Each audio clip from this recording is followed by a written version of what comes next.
ఈ మధ్యన ఇంగ్లీష్ బిట్లు అదే ఇంగ్లీష్ సినిమాలు ఎక్కువగా చూసి చూసి ఒక రకమైన వైరాగ్యం వచ్చేసింది.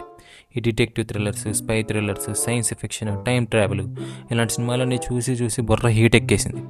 ఎందుకంటే వాళ్ళ సినిమాలు చూడాలంటే చాలా బుర్ర పెట్టాలి.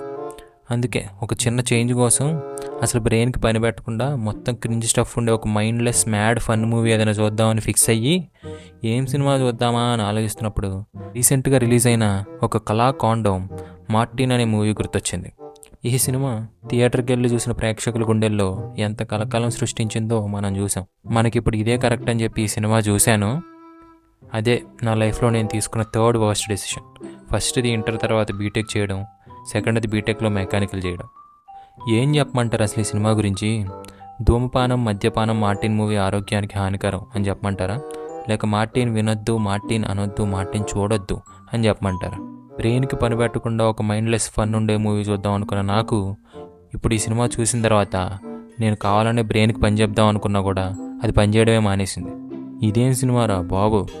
మీరు దోమల్ని చంపే మార్టిన్ చూసుంటారు, చీమలు చంపే మార్టిన్ చూసుంటారు, బొద్దింకలు చంపే మార్టిన్ చూసుంటారు, కానీ ఇది మాత్రం మనుషుల్ని చంపే మార్టిన్. ఈ సినిమా డైరెక్టర్ అవడం కానీ వరల్డ్ పాపులేషన్ క్రైసిస్ని చాలా సీరియస్గా తీసుకున్నట్టున్నాడు. అసలు ఈ సినిమాలో కొన్ని సీన్స్ ఉంటాయంటే మైండ్ బాగ్లింగ్ స్టఫ్ అనమాట. ఎంత రిడిక్యులస్గా ఉంటాయంటే సీన్స్, మన బోయపాటి సినిమాలో ఈ సినిమా ముందు ఒక పిల్ల బచ్చా. అసలు ఏదేదో జరిగిపోతూ ఉంటుంది సినిమాలో సంబంధం లేకుండా. పాకిస్తాన్లో హీరోగాడికి మూవీ స్టార్టింగ్లోనే ఒక ఫైట్, ఆ ఫైట్లో ఒక బిల్డింగ్లోంచి కింద పడిపోతాడనమాట. కానీ మనోడికి ఏం కాదు. ఏదో సెకండ్ ఫ్లోరో థర్డ్ ఫ్లోర్ నుంచో పడ్డాడు అనుకుంటున్నారేమో. కాదు, ఒక 30-40 ఫ్లోర్ సైడ్ నుంచి పడిపోతాడు. అయినా మనోడి మీద ఒక చిన్న స్క్రాచ్ కూడా ఉండదు. ఆ పట్టం కూడా ఒక కంకర్రాలు గుట్ట మీద పడతాడు. ఏదో స్లీప్ వెల్ మ్యాట్రెస్ మీద పడుకున్నట్టు నిద్రపోతాడు కాసేపు, అంతే. కట్ చేస్తే హాస్పిటల్లో ఉంటాడు.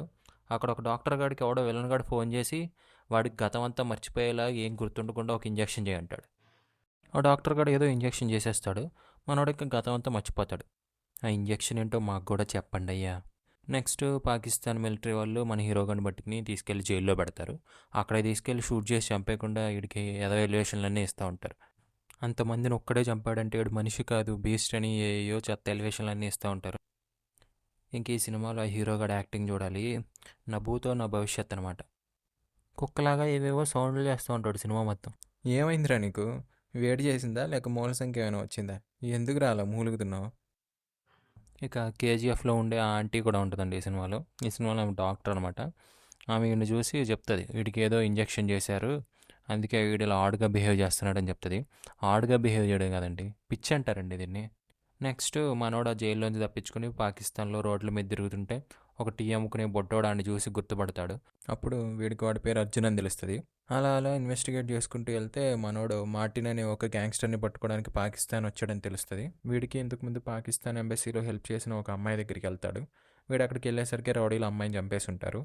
వీడికి ఆ అమ్మాయి దగ్గర 2 ఇండియన్ ఫోన్ నెంబర్స్ దొరుకుతాయి అనమాట. ఫోన్ నెంబర్స్ ఈ అమ్మాయి దగ్గర ఉన్నాయంటే వీళ్ళకి ఆ రౌడీల దగ్గర నుంచి ఏదో థ్రెట్ ఉందని చెప్పి వాళ్ళని కాపాడాలని ఇండియా వస్తాడు. మనోడు ఎంత ట్రై చేసినా వాళ్ళిద్దరిని కాపాడలేకపోతాడు. రౌడీలు వాళ్ళిద్దరిని ఫసక్ చేసేస్తారు. నెక్స్ట్ రౌడీల టార్గెట్ హీరోయిన్ అని మనోడికి తెలుసుకుని హీరోయిన్ కాపాడదామని హీరోయిన్ దగ్గరికి వెళ్తాడు. ఆ రౌడీలు హీరోయిన్ మీద అటాక్ చేసినప్పుడు ఆ ఫైట్లో మనోడి తలకి ఒక కొబ్బరికాయ తగులుతుంది అనమాట. కొబ్బరికాయ తగలంగానే మనోడికి గతం అంతా గుర్తొచ్చేస్తుంది. ఇప్పుడు ఒక మైండ్ బ్లోయింగ్ ట్విస్ట్. ఆ ట్విస్ట్ ఏంటంటే మనోడే మార్టిన్ అనమాట, అర్జున్ కాదు. అర్జును ఇద్దరు ఒకేలాగా ఉంటారంట. ఇది ఎలా ఉందంటే, చిన్నప్పుడు ఈటీవీలో భార్యామణి అని ఒక సీరియల్ వచ్చేది. ఆ సీరియల్లో ఒకసారి హీరోయిన్కి యాక్సిడెంట్ అవుతుంది అనమాట. ఆ యాక్సిడెంట్లో హీరోయిన్ ఫేస్కి బాగా ఇంజరీస్ అయినాయి అని చెప్పి డాక్టర్స్ ప్లాస్టిక్ సర్జరీ చేసి అమ్మాయి ఫేస్ మార్చేస్తారు. అలా ఆ సీరియల్ని 2 సంవత్సరాలు సాగదీసిన తర్వాత అసలు ఈ అమ్మాయి హీరోయినే కాదు, వాళ్ళ ఇంట్లో పని మనిషి, హీరోయిన్ ఫేస్కి అసలు ప్లాస్టిక్ సర్జరీనే చేయలేదు అని చెప్పి మళ్ళీ ఆ హీరోయిన్ తీసుకొస్తారు. అంటే ఇన్ని రోజులు ఆ సీరియల్ చూసిన మేము కాకరపోవత్తుగాలం అనమాట. ఇంకా అలాంటి మైండ్ బ్లోయింగ్ ట్విస్ట్లు, గ్రావిటీ డినైయింగ్ స్టంట్లు ఈ సినిమాలో చాలా ఉంటాయండి. మీరు కనుక ఈ సినిమాని చూడాలనుకుంటే మీ కర్మ కాలిపోయి సగం జీవితం సంకనాగిపోయి మీకు ఇక లైఫ్ మీద ఎలాంటి హోప్స్ లేనప్పుడు ఈ సినిమా చూడండి. లేదంటే ఈ సినిమా జోలికి కూడా పోకండి. అలాగే ఈ వీడియో కనుక మీకు నచ్చినట్టయితే లైక్ చేసి సబ్స్క్రైబ్ చేయండి. అలాగే మీ ఫ్రెండ్స్తో కూడా షేర్ చేయండి. ఈ రోజుకి ఇంతే. అటా, బాయ్ బాయ్.